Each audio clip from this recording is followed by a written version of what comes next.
Have you ever wondered how a giant redwood tree, towering hundreds of feet high, gets water all the way from its roots to its tippy top leaves?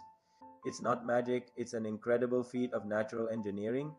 Today, we're diving deep into the plumbing system of plants to uncover how they transport water against gravity. First, let's meet the star of the show, the xylem. Think of xylem as the plant's internal pipeline. It's a continuous network of tiny tubes running from the roots through the stem and into every single leaf. This pipeline is made of two main types of cells, vessel elements and tracheids. Vessel elements are wide, open-ended cells, stacked on top of each other, forming long, continuous pipes.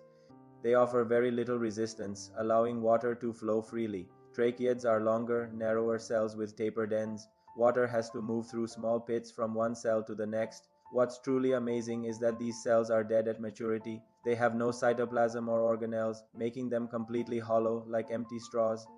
Their walls are reinforced with a strong substance called lignin, which prevents them from collapsing under pressure and gives them incredible tensile strength. This structure creates a strong, continuous, and low resistance pathway for water to travel. So, how does the water actually move up?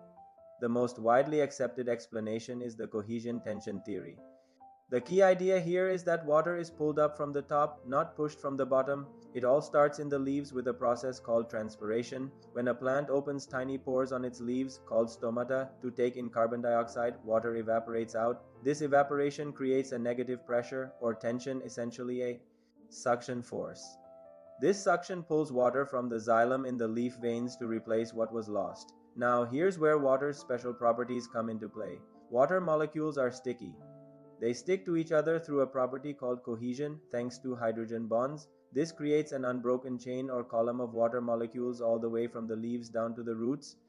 At the same time, water molecules also stick to the walls of the xylem. This is called adhesion, and it helps support the water column, preventing it from slipping back down. So imagine you're pulling a long, thin rope. When you pull the top, the entire rope moves up. That's exactly what's happening inside the plant. The tension created by transpiration in the leaves pulls on the entire cohesive column of water, drawing it upward against gravity.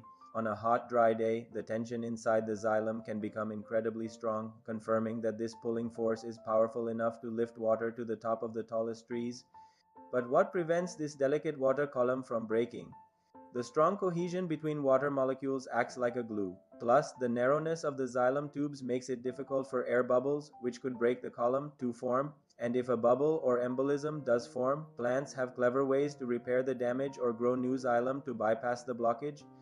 You might have also heard about root pressure. This is a slight push from the bottom. At night, when transpiration is low, roots can actively pump minerals into the xylem. Water follows by osmosis, building up a positive pressure that pushes water up a short distance. You can see evidence of this as little droplets of water on leaf. Tips in the morning, a phenomenon called guttation. However, root pressure is far too weak to push water to the top of a tall tree. It's more of a helper, especially for smaller plants or during the night. Finally, many factors can influence this whole process. In the soil, water availability, temperature, and aeration are crucial. A plant with a larger root system and more root hairs will absorb water more efficiently. And for the environment, factors like temperature, humidity, light, and wind all affect the rate of transpiration, which is the engine driving the whole system. The higher the transpiration, the stronger the pull. So, to sum it up, water is pulled from the roots to the leaves through a network of dead, hollow tubes called xylem. This upward movement is driven by the tension created by transpiration in the leaves, and it's made possible by the unique properties of water cohesion and adhesion. It's a silent, powerful, and elegant system that sustains life for plants all over the world. Thanks for watching. If you found this journey into plant plumbing fascinating, don't forget to like, share, and subscribe for more deep dives into the wonders of the natural world. See you next time.